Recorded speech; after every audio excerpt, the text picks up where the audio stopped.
Perkenalkan, nama saya Ririn Seliana. Pada hari ini kita akan belajar tentang Dharma Yatra. Adapun standar kompetensi dasar dan indikatornya yaitu sebagai berikut. Standar kompetensi yaitu memahami konsep dasar Dharma Yatra dan tempat-tempat Dharma Yatra. Kompetensi dasar mendeskripsikan konsep Dharma Yatra. Indikatornya mendeskripsikan konsep Dharma Yatra dan tempat-tempat Dharma Yatra. Pengertian Dharma Yatra. Dharma Yatra terbagi menjadi dua kata, yaitu Dharma dan Yatra. Dharma artinya kebenaran, dan Yatra artinya di tempat mana. Jadi, Dharma Yatra adalah tempat yang berhubungan dengan kebenaran atau Dharma yang perlu dikunjungi oleh umat Buddha. Karena tempat Dharma ini perlu dikunjungi, kata Dharma Yatra lebih sering diartikan dengan berziarah ke tempat-tempat suci. Di dalam Mahaparinibbana Sutta menjelaskan 4 tempat Dharma Yatra. Yang pertama, Taman Lumbini. Yang kedua, Buddha Gaya. Yang ketiga, Taman Nusa Isipatana. Dan yang keempat, Kusinara. Yang pertama yaitu Taman Lumbini. Taman Lumbini adalah salah satu tempat yang sangat dihormati oleh umat Buddha dunia sebagai tempat Dharma Yatra. Taman Lumbini sekarang dikenal dengan sebutan Ruminde, Nepal. Sekitar 2500 tahun silam telah terjadi suatu peristiwa maha besar yang menggetarkan jagat raya, yaitu lahirnya seorang bakal Buddha Bodhisattva. Peristiwa itu terjadi pada bulan purnama di bulan Waisak pada tahun 623 sebelum Masehi. Bakal Buddha adalah putra Raja Sudodana dari suku Sakya. Lumbini saat ini dilestarikan sebagai salah satu tempat ziarah umat Buddha. Banyak umat Buddha yang mengadakan perjalanan dan berziarah di tempat ini sebagai penghormatan kepada Buddha. Di Taman Lumbini ini terdapat sebuah pilar setinggi 22 kaki yang didirikan oleh Raja Asoka. Dulu dinamai pilar Ruminde.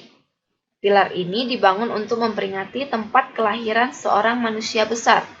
Tak jauh dari situs tempat kelahiran Bodhisattva, terdapat sebuah wihara kecil yang bernama Wihara Maya Dewi.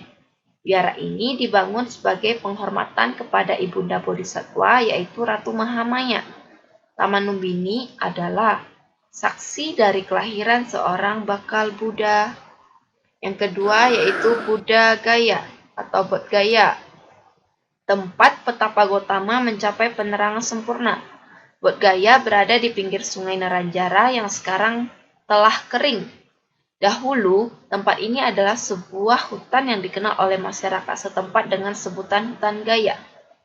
Namun, sejak petapa Gotama mencapai penerangan sempurna di tempat tersebut, hutan Gaya akhirnya populer dengan nama Bodh Gaya atau Buddha Gaya.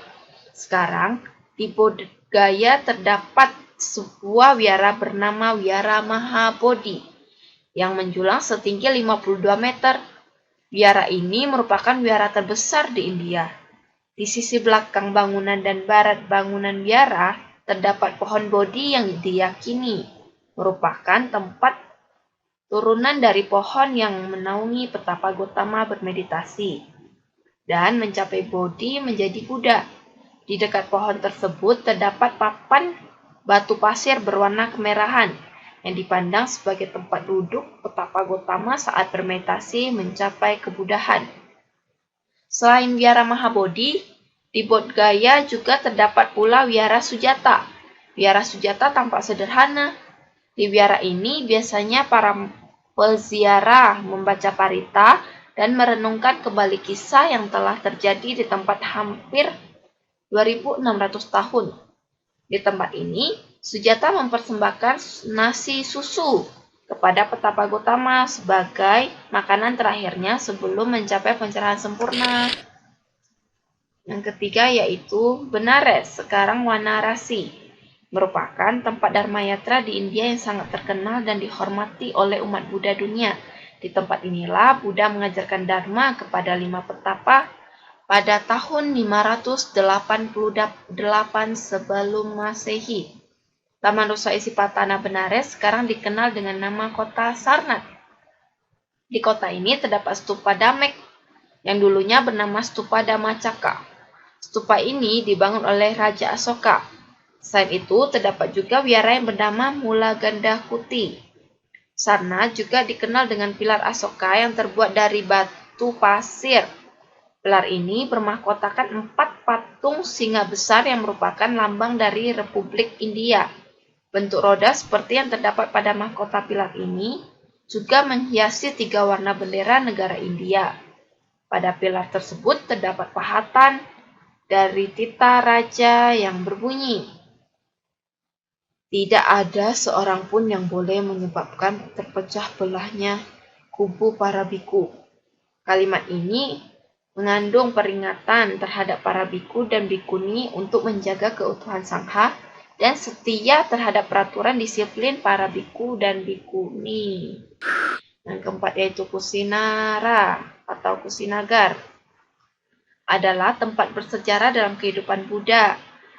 Monumen ini dibangun bertujuan mengingatkan kepada dunia bahwa di tempat ini adalah Buddha mencapai parinibbana pada tahun 543 sebelum Masehi. Kusinara sekarang dikenal dengan nama Kusinagar. Kusinagar adalah tempat ziarah keempat untuk seluruh umat Buddha. Di tempat ini, dengan kasih sayangnya, Buddha mempersilahkan Subhada untuk bertemu dengannya. Subhada kemudian menjadi siswa terakhir yang ditabiskan Buddha sebelum Buddha merealisasi Mahaparinibbana. Di Kusinara inilah pada bulan purnama Waisak tahun 543 sebelum Masehi, Buddha wafat. Setelah wafat, Buddha tidak lagi terikat pada tubuh fisiknya. Saat itulah sambil berbaring di antara 2 pohon salak kembar, Buddha mencapai nibbana tanpa sisa atau Mahaparinibbana.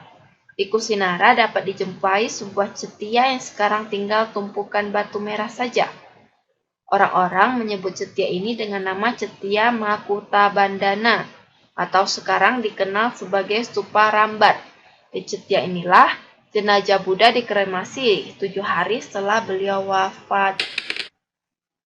Di dalam Mahaparinibbana Sutta dijelaskan, siapapun juga dalam perjalanan ziarah tersebut meninggal dunia dengan hati penuh keyakinan, orang tersebut setelah badan jasmaninya hancur, setelah mati, akan bertumimba lahir di alam-alam surga yang bahagia. Untuk renungan, kehadiran seorang Buddha di dunia ini sangatlah berharga. Kita harus mensyukuri bahwa saat ini kita terlahir sebagai manusia dan mengenal ajaran Buddha. Oleh sebab itu, kita hendaknya tidak menyia-nyiakan kesempatan emas ini. Kita harus giat mempelajari Dharma dan mempraktikkannya agar hidup kita menjadi lebih bahagia lagi. Bodhisattva mampu mencapai pencerahan dengan penuh perjuangan. Sebenarnya menjadi Buddha bukanlah hanya bisa dicapai oleh Tapa Gautama. Semua makhluk mempunyai kesempatan untuk menjadi Buddha, termasuk kita semua.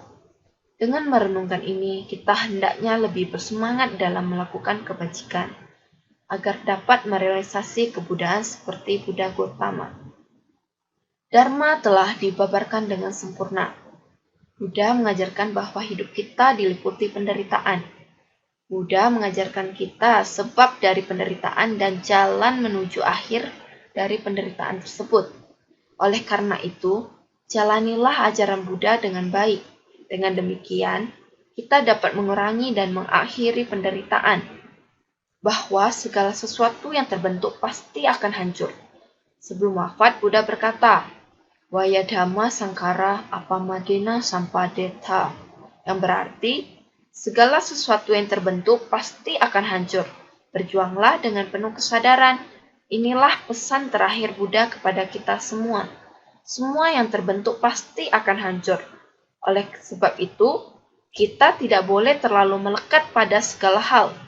Yang terpenting dalam hidup ini adalah berjuang untuk selalu berpikir berucap dan berbuat secara bajik dan bijak. Adapun pertanyaannya yang harus dijawab yaitu, apa tujuan melaksanakan Dharma Yatra? Yang kedua, apa manfaat melaksanakan Dharma Yatra? Selamat mengerjakan, semoga sukses. Selamat siang. Namo Sang Hyang Adi Budaya, Namo Buddhaya.